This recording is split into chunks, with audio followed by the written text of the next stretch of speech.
ভাইয়ের আমার, এবার অনেকে জিজ্ঞেস করেন হুজুর রোজা ভঙ্গের কারণগুলি কি কি কি কারণে রোজা ভাঙে? এক ছেলে জিজ্ঞেস করতেছে গেমস খেলে রোজা ভাঙবে কিনা। তাই আমি বললাম না, রোজা ভাঙবে না, তবে তোমার আমলে ঘাটতি হবে। কারণ মাহে রমাদানের সুযোগী যা পড়বা সবকিছু ডাবল ডাবল বাড়িয়ে দিবেন কে?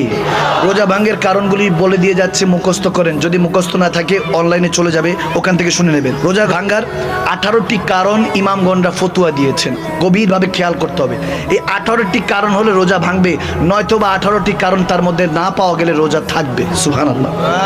প্রথমটা, ভুলে খাওয়া বা পান করার পর রোজা ভেঙে গেছে মনে করে আবার ইচ্ছাকৃতভাবে খাওয়া বা পান করা, তাহলে রোজা ভেঙে যাবে। দ্বিতীয় কারণ, বিড়ি সিগারেট হুক্কা সেবন করলে। বলো হুজুর এটা তো পান করিনি, স্মোকিং। কিন্তু এমনি দুয়া আইসে আর গেছে, কোনো পানিও না খানাও না, তাদের জন্য বলছি সিগারেট পান করলে তোমাদের রোজা ভেঙে যাবে। তৃতীয়, কাঁচা কোনো চাল, আটার খামির বা একত্রে অনেক লবণ খেলে রোজা ভেঙে যাবে।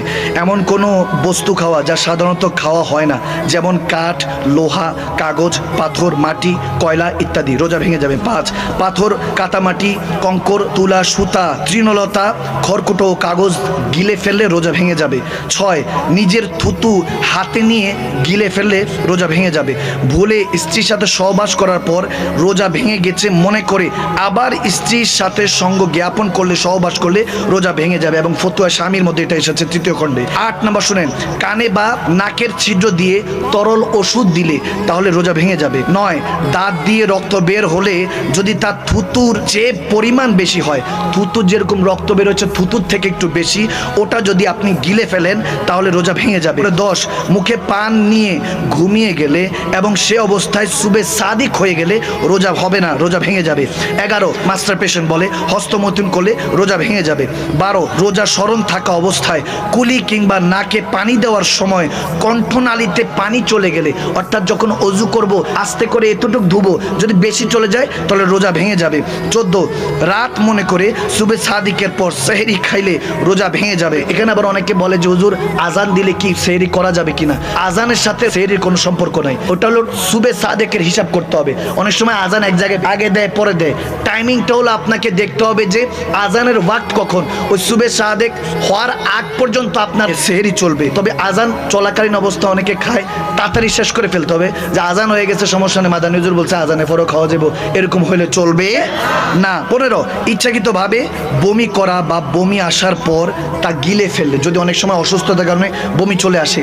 আবার এখানে একটা বিষয় আছে, ইমামগণরা বলেন যদি রক্ত কোথাও কেটে গেল, কোথাও আঁচড় খেয়ে গেলাম বা কেটে গেল, রক্তটা যদি এখানে স্টপ থাকে অর্থাৎ প্রবাহিত না হয় তাহলে রোজা থাকবে। রক্তটা যদি প্রবাহিত হয় কিংবা যদি মুখের থেকে বমি বের হয়ে যায় তাহলে রোজা ভেঙে যাবে।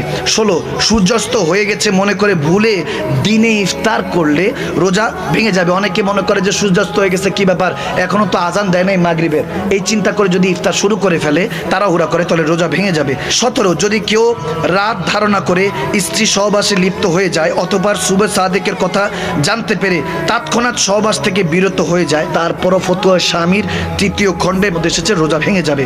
18, বৃষ্টি বা বরফের টুকরো খাদ্যনালীর ভেতরে চলে গেলে রোজা ভেঙে যাবে। কারণগুলি বাংলায় লিখে এনে বলে দিয়েছে, কি কষ্ট হয়েছে? এই 18টা কারণ থেকে আল্লাহ আমাদেরকে হেফাজত করুক, আমিন বলেন।